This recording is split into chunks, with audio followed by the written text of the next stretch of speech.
The lush spider fields, once the Sarus crane's favorite food, have reappeared at Go Lao Voi in sub-area A1 of Tram Chim National Park after years of absence.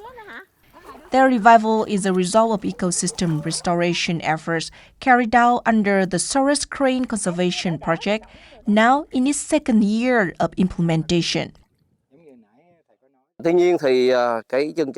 the restoration program to succeed, regulating water levels is key. And as you can see, the spike rush is now thriving in remarkable density.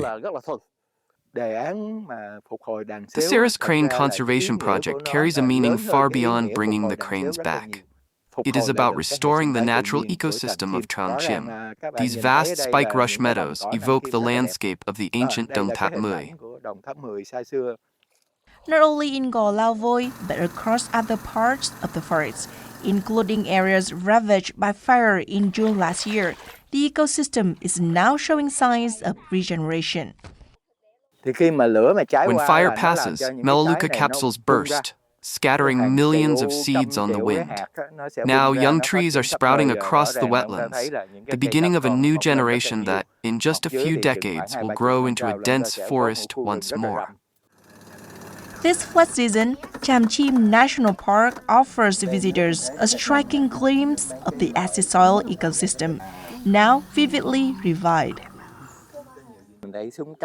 Whitewater lilies, yellow bladderwort, and a variety of submerged plants now flourish here, the hallmark of the old Dong Thap wetlands. Their return signals that water management is on the right track, with the vegetation in Tram Chim's core zone reflecting 2 years of effective ecosystem restoration. The restoration of Tram Chim's ecosystem is not only a scientific achievement, but also a source of cultural and spiritual value.